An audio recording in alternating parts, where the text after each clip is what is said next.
Adani group और Hindenburg मामले में सेबी को मिल सकता है और समय, जानिए अब किस दिन होगी सुनवाई।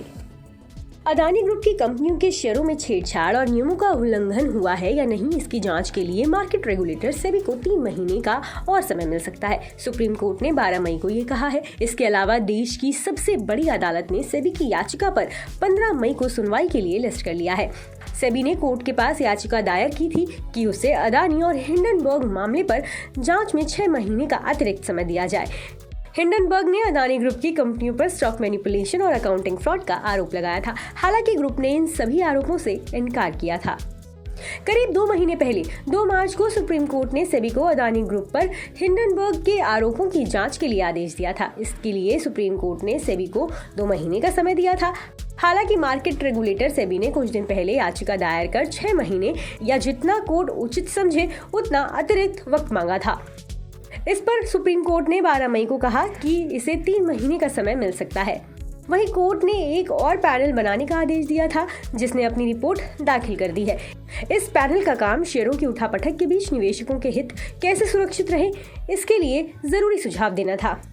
अमेरिकी शॉर्ट सेलर हिंडनबर्ग रिसर्च ने 24 जनवरी को एक रिपोर्ट में अदानी ग्रुप की कंपनियों पर स्टॉक मैनिपुलेशन और अकाउंटिंग फ्रॉड का आरोप लगाया था। ग्रुप के इनकार करने के बावजूद शेयर और बॉन्ड्स इस झटके को संभाल नहीं सके और धड़ाम से नीचे आ गिरे। इस मामले में 10 फरवरी को सुप्रीम कोर्ट ने कहा था कि बाजार में भारी उतार चढ़ाव के बीच निवेशकों का हित कैसे सुरक्षित रहे, इसे लेकर एक्सपर्ट की एक कमेटी बनाई जानी चाहिए जो जरूरी सुझाव दे। केंद्र भी सुप्रीम कोर्ट के इस प्रस्ताव पर सहमत थी। इस मामले में फिर सुप्रीम कोर्ट के पूर्व जस्टिस की अगुवाई में एक पैनल बना जिसने अपनी रिपोर्ट दाखिल कर दी। तो वहीं सेबी ने अपनी जांच रिपोर्ट के लिए अतिरिक्त वक्त मांगा है। बिजनेस और मार्केट के इनसाइड खबरों के लिए सब्सक्राइब करना ना भूलें मनी कंट्रोल हिंदी के यूट्यूब चैनल को। साथ ही साथ बेल आइकन भी जरूर दबाएं ताकि अगली वीडियो का नोटिफिकेशन आपसे मिस ना हो। इसके अलावा आप हमें फेसबुक, इंस्टाग्राम और ट्विटर पर भी फॉलो कर सकते हैं।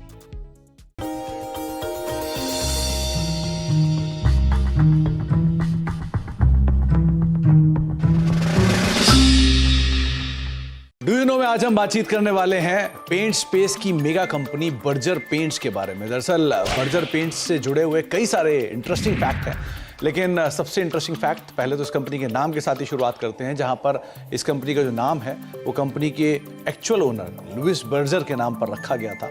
262 साल पहले इस कंपनी की शुरुआत हुई थी और ये कंपनी जर्मनी से शुरू हुई थी और धीरे धीरे मल्टीपल एक्विजिशंस और मर्जर्स के थ्रू होते होते यहाँ तक की स्थिति में पहुंची है। इसके अलावा कुछ इंटरेस्टिंग फैक्ट में ये भी है कि ये दुनिया की 14वीं सबसे बड़ी पेंट कंपनी है, एशिया की 4थी सबसे बड़ी पेंट कंपनी है और भारत की दूसरी सबसे बड़ी पेंट कंपनी के तौर पर शुमार है और करीब करीब 15 से लेके 20% के आसपास का मार्केट शेयर अपने स्पेस के अंदर कमांड करती है। हालांकि जो लीडर है उसका हाफ मार्केट शेयर है, लेकिन फिर भी कंपनी का एक स्ट्रॉन्ग मार्केट शेयर अभी भी कमांड करती है।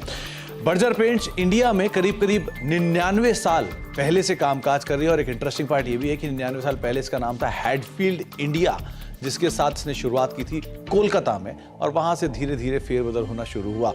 Hero MotoCorp, royal Enfield, Ashok Leyland, Tata Motors, TVS, Yamaha, साथ ही साथ hero group, Honda group, Bajaj group, ये सब वो ग्रुप्स हैं जो कि बर्जर पेंट का पेंट यूज करते हैं और अलग अलग व्हीकल्स जो हैं कंपनी के वो इन प्रोडक्ट यानी बर्जर के प्रोडक्ट्स के जरिए आप मार्केट में देख भी पा रहे हैं।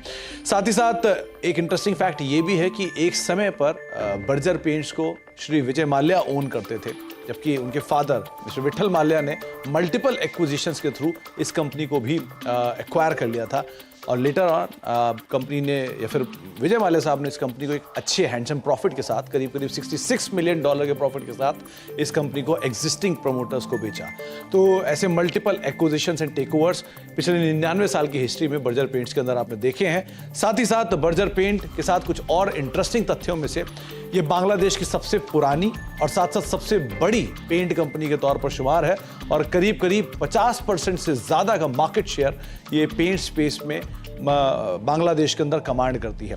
एक इंटरेस्टिंग फैक्ट ये भी है कि नाइजीरियन स्टॉक एक्सचेंज पर पहली पेंट कंपनी अगर कोई लिस्ट हुई थी तो वो थी बर्जर पेंट्स और ये करीब करीब 50 साल पहले नाइजीरियन स्टॉक एक्सचेंज पर लिस्ट होने वाली पहली पेंट कंपनी बनी थी। तो कुछ interesting fact Berger paints related, लेकिन सबसे रोचक तथ्य कि ये दुनिया की 14वीं, एशिया की 4थी और भारत की दूसरी सबसे बड़ी पेंट कंपनी है। तो कुछ इंटरेस्टिंग फैक्ट बर्जर पेंट से रिलेटेड, आगे भी कुछ और फैक्ट लेकर आते रहेंगे।